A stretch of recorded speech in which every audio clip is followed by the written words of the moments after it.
and gentlemen, and welcome to the show. You're watching your top human rights organization review, and I am your host, Bryce Dolan. Now today on the show, we're going to look at 5 of your top human rights organizations and look at the top stories from each one of their websites. To start the show, Human Rights Watch goes to Venezuela, where the government assails their critics. Next, the Norwegian Refugee Council is working around the clock to prepare for refugees escaping Mosul. Now, not only in Mosul, but Amnesty International investigates all Iraqi refugees and the torture, disappearances, and the death they are facing from revenge attacks. Then we'll move on with Refugees International as they look at a harsh fall for Yazidi refugees in Greece. And then we'll end the show with the International Federation for Human Rights, the FIDH, and the plight of Syrian detainees. Now, to start the show, Human Rights Watch said in a report that the Venezuelan government has targeted critics of its ineffective efforts to alleviate severe shortages of essential medicines and food while the crisis persists. The 78-page report titled Venezuela's Humanitarian Crisis, Severe Medical and Food Shortages, Inadequate and Repressive Government Response documents how the shortages have made it extremely difficult for many Venezuelans to obtain essential medical care or meet their families' basic needs. The Venezuelan government has downplayed the severity of the crisis. Although its own efforts to alleviate the shortages have not succeeded, it has made only limited efforts to obtain international humanitarian assistance that might be readily available. Meanwhile, it has intimidated and punished critics, including health professionals, human rights defenders, and ordinary Venezuelans who have spoken out about the shortages. The Venezuelan government has seemed more vigorous in denying the existence of a humanitarian crisis than in working to resolve it, said Jose Miguel Vivanco, America's director at Human Rights Watch. Its failures have contributed to the suffering of many Venezuelans who now struggle every day to obtain access to basic health care and adequate nutrition. Yo día a día veo morir a la gente. No hay crisis humanitaria, no la hay, lo afirmo con total responsabilidad, no la hay. Nosotros tenemos problemas acá, pero esto no es para nada una crisis humanitaria. En nuestra propia cara ellos son capaces de decirnos que aquí no está pasando nada y que no estamos en crisis, pero es totalmente falso, porque mientras ellos se mantienen en una posición de negarlo todo, mucha gente está muriendo, mucha gente está padeciendo. In Venezuela today, hospitals around the country have run out of basic medicines and supplies. In addition, severe shortages of food and other goods have made it very difficult for many people to even feed their families. People have to wait for hours in line to buy basic things like rice, flour, sugar, and toilet paper, and many live with nothing as limited stocks run out quickly.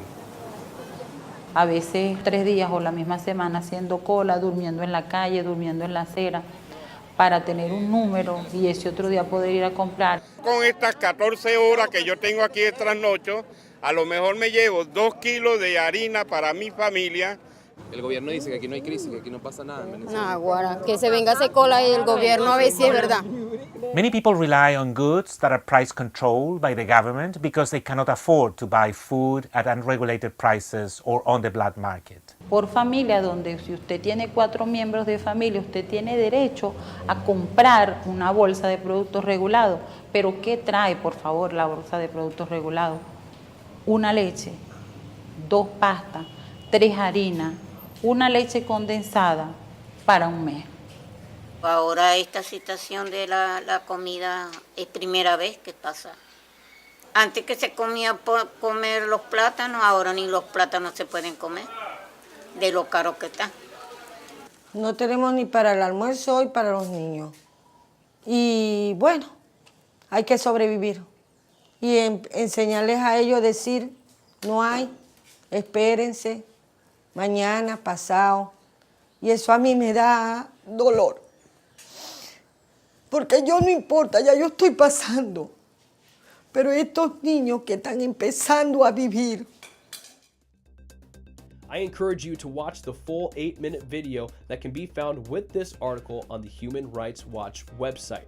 Now moving on next with the NRC, the Norwegian Refugee Council in Iraq.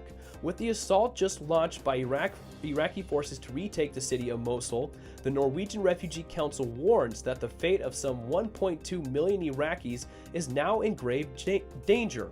We fear that the humanitarian consequences of this operation will be massive, and our staff have been working round the clock to prepare for a mass exodus of families expected to seek safety and our humanitarian assistance, says NRC Director Wolfgang Gressman. Now, since May 2016, the NRC has provided emergency humanitarian assistance to families fleeing their homes in towns and villages around Mosul. Camps have been set up to assist those fleeing conflict. In the Dabaga camp, the NRC has provided water, food, hygiene items, and baby kits to more than 8,000 families. We are now scaling up our emergency response and prepared to help up to 200,000 of the most vulnerable displaced people within the next 6 months, says head of NRC's emergency response section, Mads Almas. Almas underlines that the response comes in addition to the existing displaced population in the country. He also stresses that the winter with its cold is approaching. It is important to remember that the number of Iraqis displaced by the recent fighting comes in addition to all those who have already fled to escape conflict in other parts of the country. Notably, the displaced on Sindhar Mountain in 2014 and from Fallujah earlier this summer, says Almas. Now, this offensive also comes at a time of the year where temperatures drop. Some of the areas in the north where the camps are located, temperatures can drop below zero at night. So not only do these 1.2 million refugees from Mosul need to find a safe way out of Mosul, they have to deal with the cold conditions at night in these refugee camps and try to get the essentials they need to survive during these cold nights.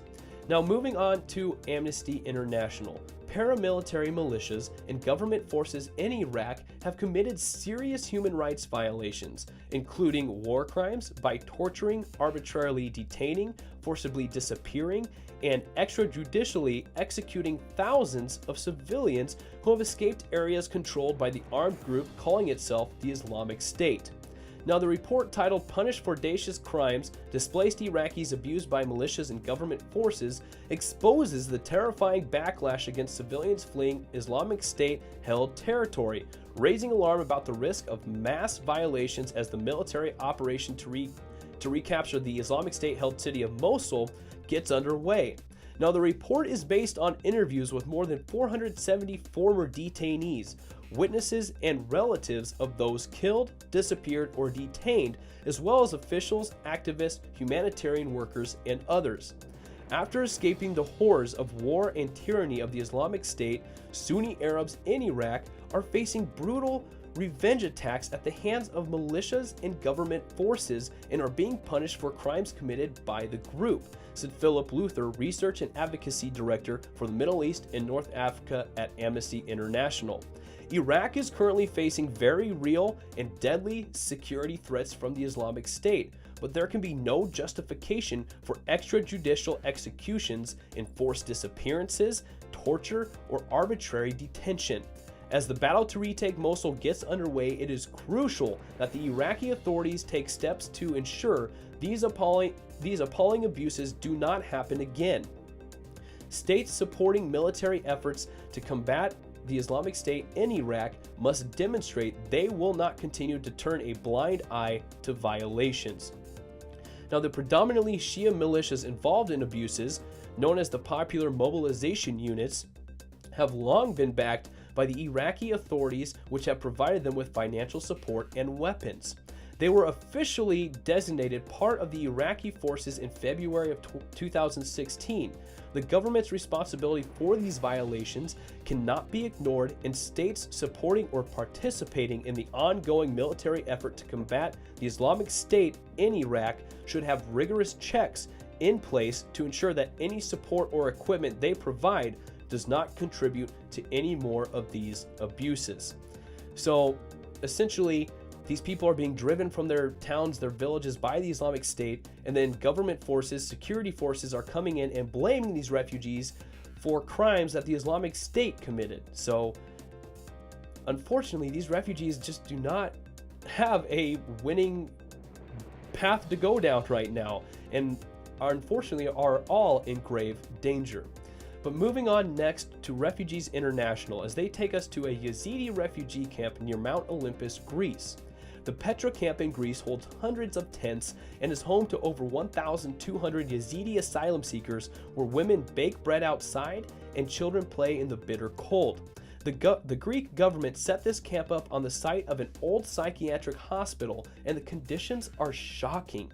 Women describe the hardships of living in tents for months on end, how the wood they burn to warm water and bake bread gets wet when it rains, how many are tormented by the deaths and abduction of loved ones when ISIS attacked Sinjar, Iraq in 2014, executing men and enslaving women and girls on a mass scale. Now, Sarah, a 23-year-old woman, told Refugees International she is terrified for her 3-month-old daughter. It's dangerous in the tent with the insects and the smoke, she said. After she gave birth, like other mothers and their newborns, she was given a room in the old hospital building.